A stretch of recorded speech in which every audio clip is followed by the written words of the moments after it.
Bonjour ou bonsoir, il va bientôt faire nuit. Je suis Eric Conchou, bienvenue sur la chaîne Carrière et Parentalité. Je suis également cofondateur du club Le Potager. Nous aurons l'occasion de parler dans les détails de ce que nous faisons ici. En résumé, nous apprenons aux enfants à produire ce qu'ils mangent. Je suis là devant une de nos serres.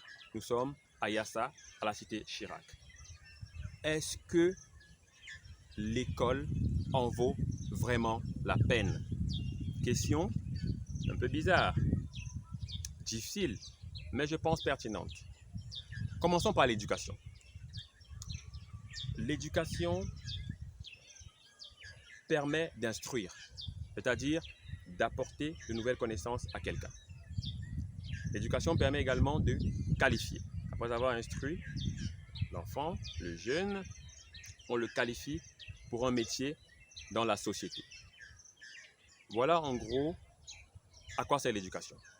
Et le lieu idéal ou classique, le lieu classique, c'est plutôt ça le mot, choisi par la société pour s'éduquer, c'est l'école. Ok? C'est l'école.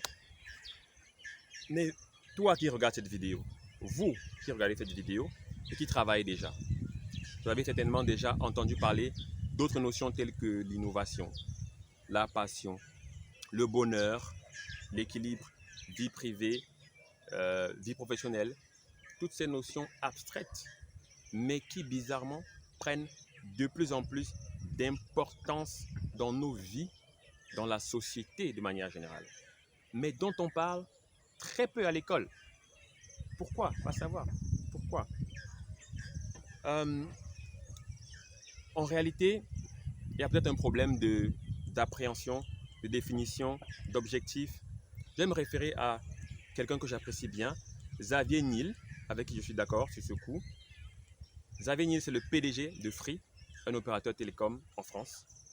Il dit ceci: l'objectif de l'éducation est de permettre aux jeunes de découvrir leur talent, leur passion, de les transformer en compétences utiles pour la société, tout en leur permettant de s'épanouir. On est d'accord que si tu as un talent, une passion qui ne sert à personne, bah, il n'y aura pas le blé à la fin de la journée, il n'y aura pas la moula, on est d'accord. Il n'y aura pas le ginja, comme on dit en Centrafrique.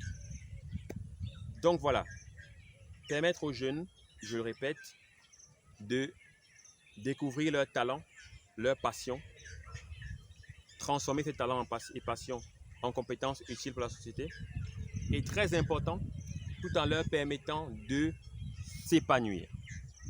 Je pense qu'on est tous d'accord que l'école aujourd'hui en Afrique est quelque part loin de cet idéal. La plupart des écoles en tout cas. Il est vrai qu'à l'école, on apprend à lire, à compter. Il y a des règles. On apprend à les respecter.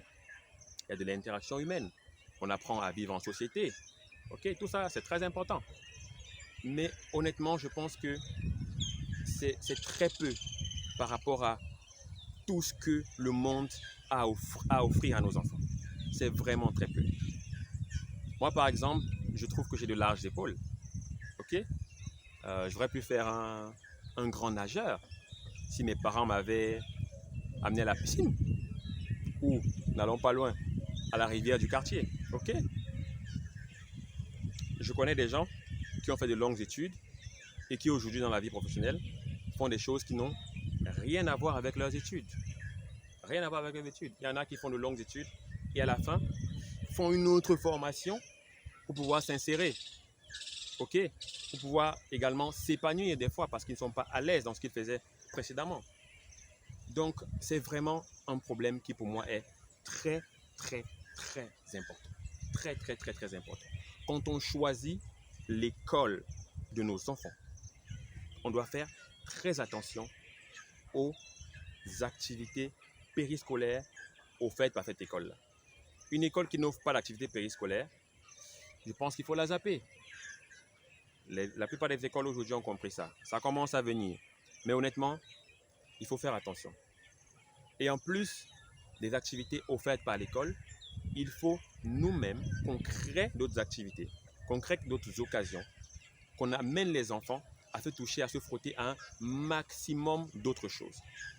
Plus on fera ça, plus on donnera la chance à nos enfants de découvrir leur passion et leur talent. Voilà ce que je voulais partager avec vous aujourd'hui. Ça a l'air simple au premier abord, mais on sait tous comment on galère pour envoyer ses enfants à l'école. Il faut trouver de l'argent pour les y envoyer, pour payer l'école. Alors s'il faut payer des activités périscolaires en plus, s'il faut prendre du temps déjà pour les suivre, qu'ils soient les meilleurs à l'école, mais également trouver du temps pour les amener dans ces activités parallèles, on peut vite se décourager. Mais je pense qu'il en va de leur avenir. Et ces enfants n'ont rien demandé. Hein. OK? Ils n'ont pas demandé à venir. On a fait, c'était bon, ils sont là aujourd'hui, on doit s'en occuper. Ta-da-da. Donc oui, c'est facile de le dire, mais s'il vous plaît, sacrifions-nous, prenons le temps qu'il faut, pour amener ces enfants à découvrir leur talent et leur passion. Parce que quand quelqu'un découvre son talent, sa passion, fait un boulot avec talent et passion, il y a de fortes chances d'être un expert dans son domaine. Mais également, il y a de fortes chances qu'il soit épanoui dans sa vie, qu'il vive heureux. Et c'est pour ça qu'on a amené ces barman sur cette terre. Bon, il faut, ok? On bosse pour qu'il soit heureux, ok? On leur offre pas mal de choses pour ça, pour cet objectif, cet idéal. Alors, je pense que on ne doit pas se tromper. On fait déjà bien les choses, mais il faut également, si possible, qu'on leur fasse vivre un maximum d'expériences pour qu'ils découvrent, qu'ils rencontrent, pour qu'il y ait le tchak dans leur vie et qu'ils atteignent leur ikigai. Je reviendrai sur ce terme d'ikigai plus tard, mais c'est vraiment ça. Amenons les enfants à se frotter un maximum de choses. Au potager, on fait déjà pas mal de choses. Il y a d'autres clubs qui offrent des choses merveilleuses aux enfants. Il y a des activités chères, pas chères. Cherchons. Et nous-mêmes, en tant que parents, on peut travailler avec les enfants à la maison. On peut faire plein de choses. Il faut parfois juste donner un peu de temps, un peu plus de temps qu'on ne le fait aujourd'hui à ses enfants. Toujours dans la paix, dans la gaieté. Commentez, dites ce que vous en pensez. On se revoit dans une prochaine vidéo. Abonnez-vous, likez, partagez. Ciao!